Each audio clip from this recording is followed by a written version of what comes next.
Hello, friends. This is Annette of AnnetteLeonard.com, back on Martin Luther King Jr. Day for another moment of chronic wellness. I'm so glad you're here.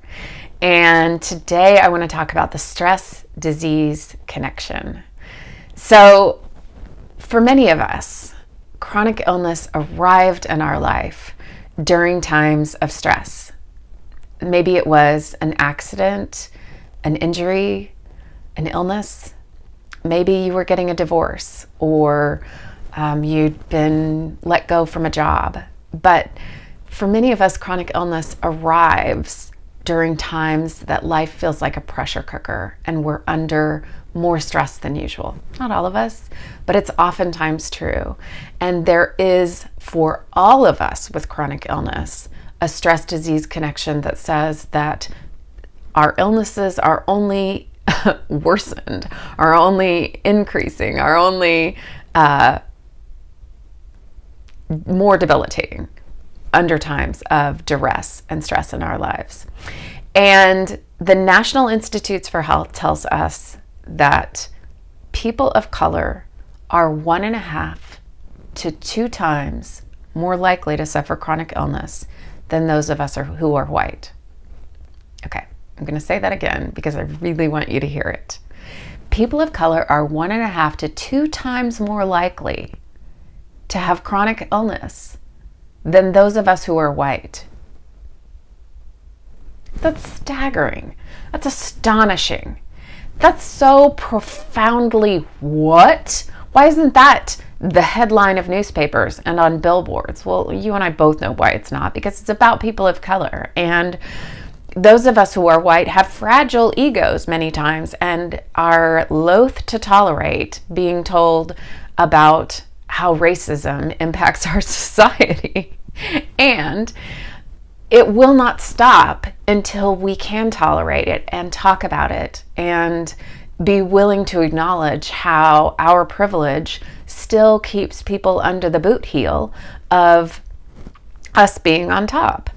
And one of the ways that us being on top impacts people of color is that the stress in their lives is greater than our lives. And I don't mean that we don't or can't have stressful lives. And systemic oppression impacts every waking moment of people of color in ways that they are and are not conscious of, and in death by 1,000 cuts.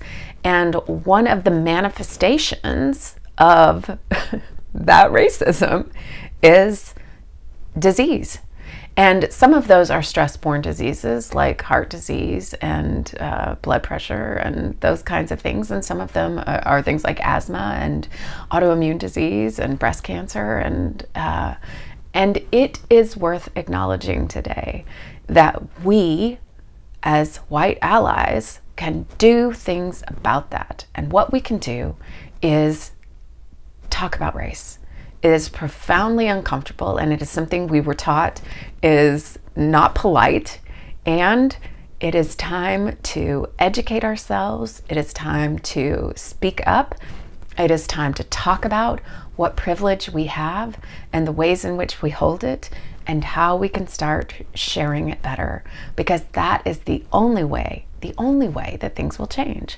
It's like how sexism changed. Women didn't get the right to vote because women suddenly got powerful. Women got the right to vote because enough men, enough husbands and sons and brothers and fathers said, hey, women should get the right to vote. And the same is true of any other ism: homophobia, sexism, racism. The people in power, and that is us with white skin, need to say it's time for this to change.